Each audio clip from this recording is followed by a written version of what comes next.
Hi friends, today is Tuesday English time, and today you are just practicing the same thing that you did yesterday with combining sentences. Remember, we said combining is like joining two sentences to make them one.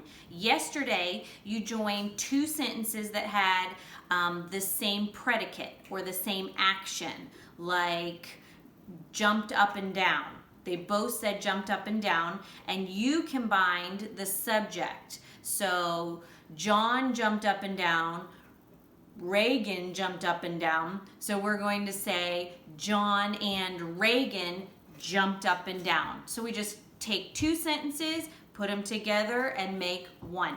So that's combining sentences. Today we're going to do the exact same thing, except instead of having the same ending or the same predicate, we're going to have the same subject, So for instance, another way to do this would be if I said, Jonas ate Cheerios.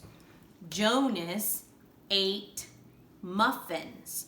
Two sentences, same subject, it's all about Jonas, but we're going to combine those two sentences and make one and say, Jonas ate Cheerios and muffins. So we're just going to combine them, make one sentence. Since the same subject is for two sentences, we can combine them and make one. So let me show your paper for today. Here's your paper for today. It says more combining sentences. This time it's just the same subject like in here. Ted likes spelling. Ted likes reading. Ted likes spelling and reading. You're going to do the exact same thing you did yesterday, except you're going to combine the end of the sentence, the predicate, instead of the subject. So Mr. Turner goes to Peru. Mr. Turner goes to Brazil. You're going to karate chop those in half between the subject and the predicate. And then you're going to circle the words that are different that could be joined with and. So you're going to circle goes to Peru, goes to Brazil. Then you're going to come down here and you're going to do 4 and 5. Karate chop those sentences. Actually, they don't make you karate chop them this time.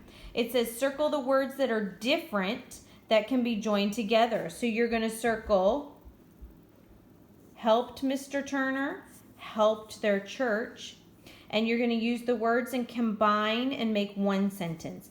The people helped Mr. Turner and helped their church. You're going to do the exact same thing on the back. You can skip number 6 unless your mom and dad or grandma and grandpa or whoever's helping you wants to make up two sentences, but you can skip number 6 since it's supposed to be done by me, and then just move on and do the same thing for 7, 8, 9, 10, and 11 that we have been doing. Now, I talked about 2 peas in a pod yesterday. I'm going to show you 2 peas in a pod. You have an activity that I gave you with your assignment. You have a page that has pods on them. These are the pods. There are 3 on your paper. And you have a page that has peas on them. You have 6 on yours. What you're going to do on your peas, yours look like mine. They have a sentence written on them. You're going to find the matches.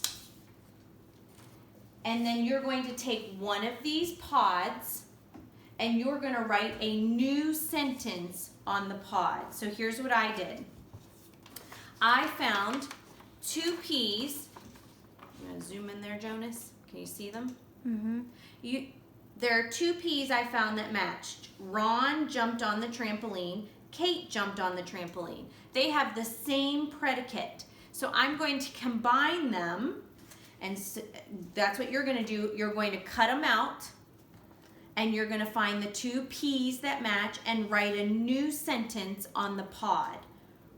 Kate and Ron jumped on the trampoline.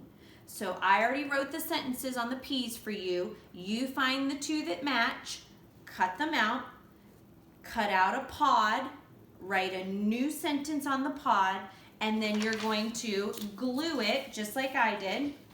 I take my glue stick, glue it. So now we have 2 peas in a pod.